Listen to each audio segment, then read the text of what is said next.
헤드라인입니다. 울산시는 지난 6월 17일 시청 햇빛광장에서 김기현 시장을 비롯한 울산시 및 산하 공무원들이 공무원 특별 헌혈 행사에 참여했습니다. 지난 6월 19일 김기현 시장과 박영철 시의회 의장, 화물협회 회원 및 관계자 등 200여 명이 참석한 가운데 울주 화물자동차 공동차고지 준공식이 열렸습니다. 지난 6월 18일 울산 롯데호텔에서는 울산 중추도시 생활권 워크숍이 열려 지역발전 정책 및 행복생활권 활성화 방안에 대한 특강과 토론이 진행됐습니다. 동심의 세계로 탈바꿈한 세대공감 창의 놀이터, 그 현장을 이수다에서 전해드립니다. 시청자 여러분 안녕하십니까? 울산의 새로운 도약과 따뜻한 시민들의 소식을 전하는 울산시정뉴스, 지금부터 시작하겠습니다. 최근 메르스의 여파로 헌혈자 수가 크게 줄면서 울산 지역도 혈액 수급에 비상이 걸렸습니다. 이에 울산시청 공무원들이 단체 헌혈을 하며 시민들의 동참 분위기를 조성했습니다. 울산혈액원의 혈액 보유량이 5일분 정도로 메르스로 인한 헌혈 기피 현상이 지속될 경우 혈액 수급에 상당한 어려움이 있을 것으로 예상되자 지난 6월 17일 울산시청 공무원들이 단체 헌혈에 나섰습니다. 울산혈액원은 헌혈 전에 체온 측정으로 몸 상태를 체크하고 개인 위생 소독은 물론 헌혈의 집과 헌혈 버스 등에 대한 소독도 철저히 하고 있다며 평소와 같은 헌혈 동참을 호소하고 있습니다. 헌혈 가능 기준은 만 16세 이상, 만 65세 미만으로 체중은 남자 50kg 이상, 여자는 45kg 이상이어야 하며 헌혈은 심장질환의 원인이 되는 몸속의 과다한 철분을 몸 밖으로 내보낼 수 있어 심장질환 예방에 도움이 되는 것으로 알려져 있습니다. 울주 화물자동차 공동차고지 준공식이 지난 6월 19일 울주군 청량면 덕하리 공동차고지에서 열렸습니다.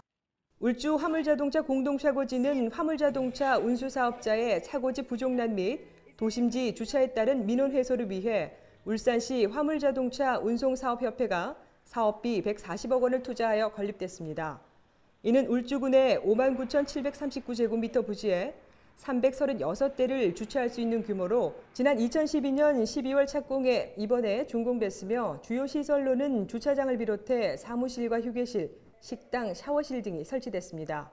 울산화물운송협회는 지난 2004년 11월 국토교통부의 화물자동차 공동차고지 확충 계획에 따라 공동차고지 조성 사업을 추진하여 전국 최초로 개발 제한구역 내 화물 자동차 공동차고지가 들어섰습니다.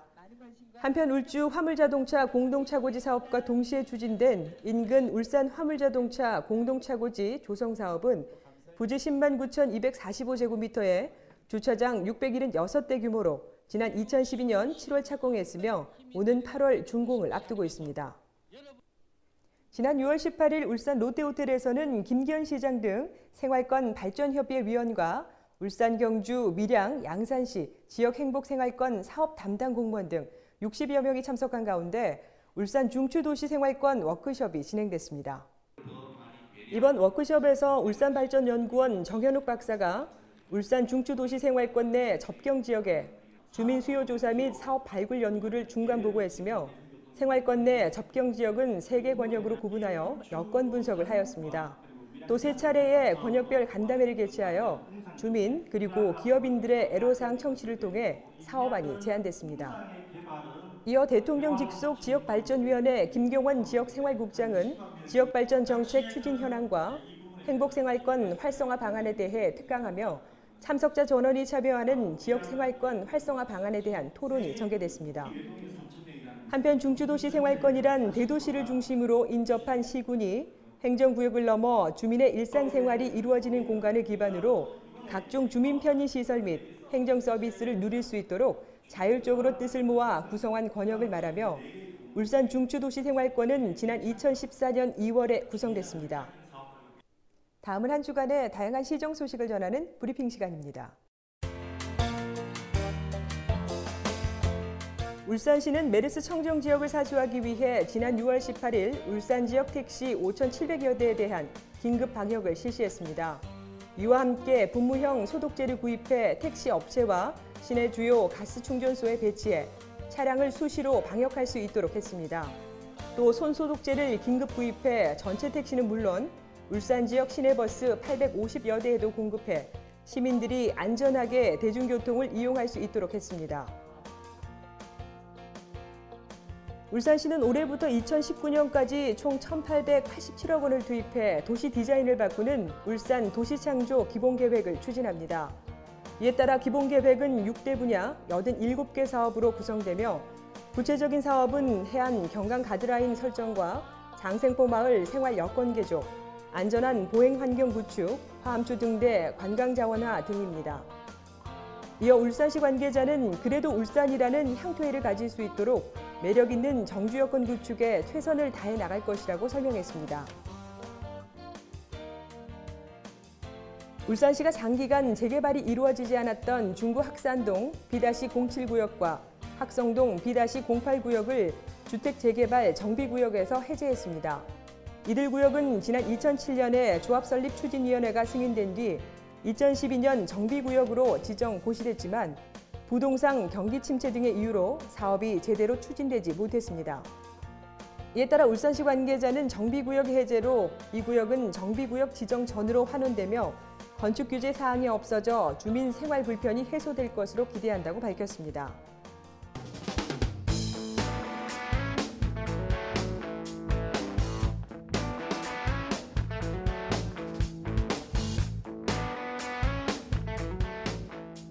유니세프 한국위원회에서 조사한 한 설문조사에 따르면 어렸을 때 충분히 놀았다고 생각하는 청소년일수록 지금도 행복하다고 생각하는 것으로 나타났습니다. 지난 9일 울산 북구에는 아이들이 마음껏 뛰어놀 수 있는 실내 놀이터가 개관했는데요. 울산의 미래를 짊어질 우리 아이들의 행복을 책임질 수 있는 이곳, 지금 이 수다에서 만나봤습니다. 높이 7m, 가로 9.6m로 국내에서도 최대 규모 수준의 그물 놀이터가 조성돼 있는 이곳, 세대 공감 창의 놀이터입니다. 알록달록 화려한 원색으로 이루어진 그물은 아이들의 호기심을 자극하기에 충분한데요. 그물 놀이터가 제일 재밌었고 아빠 엄마랑 같이 가고 싶어요. 아이들이 보다 더 활발하게, 더 자유롭게 움직일 수 있도록 그물은 경사도가 각기 다른데요. 출렁이는 그물망을 기고 오르고 건너뛰면서 스릴을 느끼고 모험심을 가질 수 있습니다. 또 공중 에어벌룬과 구름 놀이터를 오가며 마음껏 뛰어놀 수 있는 이곳. 아이들이 생각하는 최고의 놀이터가 아닌가 싶습니다. 이곳의 또 다른 놀이터, 나무와 함께 호흡하며 감성과 창의력을 키울 수 있는 친환경 나무 놀이터가 있는데요. 자연적인 나무향을 맡으며 즐길 수 있는 공간으로 원목 장난감 역시 페인트나 도색을 하지 않은 자연 소재 그대로의 나무로서 아이들이 물고 빨아도 안전합니다. 플라스틱이나 철로 만들어진 딱딱한 공이 공간과는 비교도 할 수 없는 자연 친화적인 놀이 공간이죠. 네, 우선 동생 소개를 해서 알고 오게 됐는데 그 나무로 친환경적으로 꾸며져 있다 보니까 애들 건강에도 좋은 것 같고 그리고 여러 가지 교구들이 있어서 애들이 다양한 체험을 할 수 있는 것 같아서 너무 좋은 것 같아요. 지금은 아이들도 부모님도 주민들까지 모두가 오고 싶어하는 곳이지만 불과 2년 전까지만 해도 이곳이 이렇게 모두가 찾는 곳이 될 것이라고는 상상도 못했다고 하는데요. 네, 저희 세대공감 창의놀이터는 기존에 음식물 자원화 시설이 있던 곳이었고요. 저희가 음식물 자원화 시설이 아무래도 지역에서 원치 않는 시설이라는 이미지가 있어서 지역 간 행정 간의 갈등이 있었던 시설이었고요. 주민과 행정 간 그리고 지역 대학 간의 3자 간 민간학 협력을 통해서 저희가 세대공감 창의놀이터로 주민들이 원하는 복지시설로 저희가 새롭게 도출되게 됐습니다. 네, 그렇습니다. 악취 민원으로 몸살을 앓던 음식물 자원화 시설이 어린이가 마음껏 즐길 수 있는 창의 놀이터로 변신한 것인데요. 뿐만 아니라 주민들의 복지 공간인 2층에는 마을 공방이 마련돼 있어 주민들을 대상으로 한 프로그램을 운영할 수 있고 마을 사랑방은 마을 주민들의 소통 공간으로 이용되고 있습니다. 네, 저희 세대공감 창의놀이터는 농촌 지역에 위치하고 있기 때문에 도시와 농촌 간의 교류를 증진시키고 전 세대가 아이부터 어른까지 함께 행복한 창의적인 체험 공간으로 구성하고 있고요. 기존의 다른 시설에서 볼 수 있었던 그런 프로그램과는 달리 자연 친화적이고 그리고 친환경적이고 안전한 그런 프로그램들을 진행하는 곳입니다. 상시 운영되는 나무놀이터와 그물놀이터뿐만 아니라 일회성 체험 프로그램과 사주과정의 프로그램 등이 있는데요. 오늘은 놀이터를 벗어나 야외에서 활동할 수 있는 생태 인문놀이가 진행됩니다. 이 프로그램은 온 가족이 함께 참여할 수 있는 사주과정의 프로그램입니다. 평소에는 생각을 많이 하던 일상생활이었다면 이 프로그램을 통해 말하고 듣고 느끼는 행위 중심의 활동으로 오감도 살리고 온 가족이 함께 참여함으로써 구성원 간 소통의 장까지 마련합니다. 엄마가 광고에서 이걸 보고 사이트에서 신청을 해서 왔고요. 생태 체험을 하니까 자연이 신기하고 재미있고 신나요. 북구에 위치한 세대공감 창의놀이터는 매주 월요일과 공휴일을 제외하고는 오전 10시부터 오후 6시까지 개방되고요. 또 하나, 모든 놀이터 시설과 프로그램은 사전 예약제로 운영되기 때문에 홈페이지를 통해 미리 예약을 하셔야 이용이 가능하다는 점 꼭 기억하셔서 우리 아이들에게 잊지 못할 추억을 남겨주세요. 지금까지 창의력이 쑥쑥 자유로운 상상을 펼쳐나가는 창의적인 공간, 세대공감 창의놀이터였습니다. 울산 알림입니다.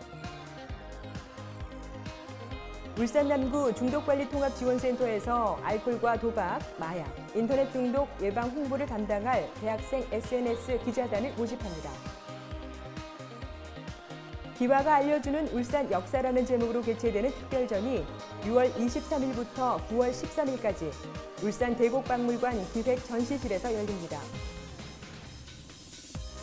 2015 대한민국 나눔 국민대상에서는 우리 사회 곳곳에서 나눔을 실천하고 있는 아름다운 후보자를 공모합니다. 시민과 함께하고 공감하는 뉴스, 정확한 정보와 생생한 현장을 전달하는 뉴스, 이상으로 울산시정 뉴스를 마치도록 하겠습니다. 함께해 주신 여러분 고맙습니다.